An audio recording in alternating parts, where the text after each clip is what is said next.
were needlessly being infected. The issue received attention recently in the HBO movie, and the band played on. Is the CDC seriously suggesting that the blood industry spend $100 million a year to use a test for the wrong disease because we've had a handful of transfusion fatalities and 8 dead hemophiliacs? How many dead hemophiliacs do you need? How many people have to die to make it cost efficient for you people to do something about it? 100? 1,000? Give us a number so we won't annoy you again until the amount of money you begin spending on lawsuits makes it more profitable for you to save people than to kill them. We found medical records which showed that Armour Factor 8 had infected haemophiliacs like Bob Threakle from Birmingham. We showed Bob's secret company records, which proved that Armour and other American companies knew their products could carry AIDS and did nothing. Did blood go untested by over 2 years despite the availability of tests that could have detected the presence of the AIDS virus? Was the decision not to test made for purely economic reasons, at a cost of countless lives? Was there a conspiracy of silence by the blood industry and its regulators to hide the problem of transfusion AIDS and to pass the buck to one another in the hope the problem would somehow just go away? That I've seen so far today is pretty damning, and I look forward to the additional hearings that we will have in the next weeks. We knew the dangers in 1975. It came up because of the hepatitis B virus, and we knew then that there would be many other viruses. And I understand why people are unhappy at having all the facts revealed, because it will show negligence. In Beijing, relatives of people infected with HIV are protesting. They say tainted blood medicine infected their loved ones with HIV and that not much is being done about it. Wearing face masks reading "infected with AIDS by blood products." He bought Shanghai Institute of Biological Products PTC8 medicine and he got AIDS. Now living is no better than dying for us. We've lost our family and our home. The protesters said the Biological Institute bought blood contaminated with HIV from a blood-selling racket in rural Henan province. The company was unavailable for comment on Tuesday. In the government's document number 55, they said this medicine contained the HIV virus, but they didn't stop selling it, nor did they recall it. They don't care about the real suffering of the common people. Possibility. The doctors made no effort to tell us about this. The government knew. It's like a big secret. Yet for 3 years, the blood industry continued to market a product to hemophiliacs known to transmit the HIV virus. We were infected by these companies. They could have prevented it, and they didn't. Why? Maybe because it wasn't healthy for their bottom line. Well, we don't know. We trusted our doctors. Fox 40 News uncovers a blood betrayal. An exclusive report tonight at 10. Rosenberg is now in his 8th year of fighting AIDS, and it's catching up. His dying wish remains that the truth be uncovered and that those responsible be held accountable. If these people had honor, they would stand with their heads bowed for the suffering that they caused for reasons of their own institutional benefit and greed. I understand I'm going to die. I don't even have trouble with that.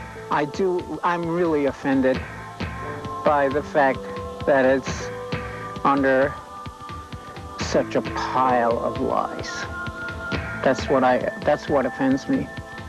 I was slamming my fist on the desk saying, aren't we to do anything or we're just going to leave? And apparently we all just left. The FDA recommended screening out high-risk donors by testing for hepatitis, a possible indicator of AIDS. Manufacturers instead proposed a task force to study the FDA's recommendation. According to an internal memo from one blood products company, Qatar, that task force was a delaying tactic. In the meantime, more hemophiliacs were getting AIDS-infected blood products. The risk of bleeding to death was more serious than the risk of getting infected with HIV then? At that time, that is exactly what we thought. But Brownstein didn't mention that the National Hemophilia Foundation is funded in part by blood products manufacturers, and critics say that makes it an ineffective watchdog. Certainly, What we saw in the early and middle 80s was shocking.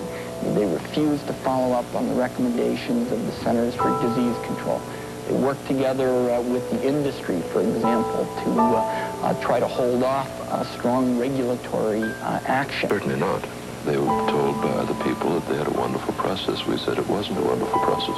In fact, he says Armour told him not to publish his results, and the company continued to heat their products at a lower temperature. Mike Wyatt says his son used heat-treated Armour blood product, and when his son tested positive in 1986, he called the company. You want to give me some information about this? Talk to me, let me know what's going on. And all I got is, we have no information on that, and it could not have been our product. Click. Who has 2 other boys with hemophilia. Because I couldn't handle it if another one of my children got AIDS and had to go through the pain and suffering that Michael has to go through and that these little kids have to go through. It is estimated that between 50 and 80% of the hemophiliac population has the HIV virus, truly a national tragedy.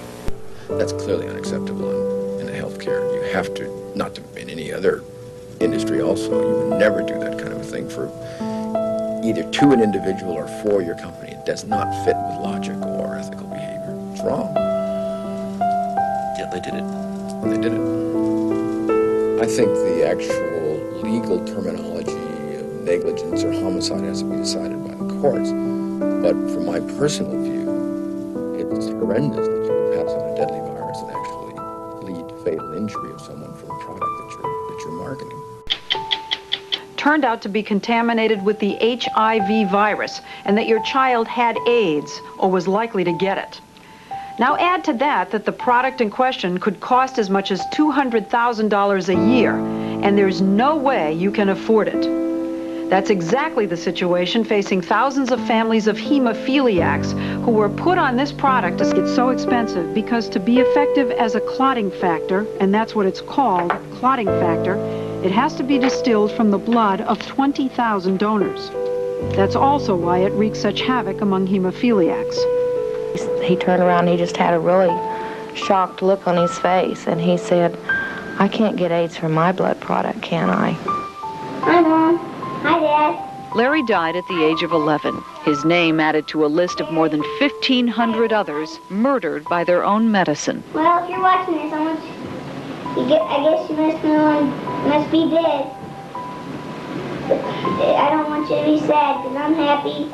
I think some lives could have been saved if people had been given more choices and more options as to how to deal with what they were dealing with. And no, I don't think anyone has any idea how the hemophilia community has truly been devastated by all this.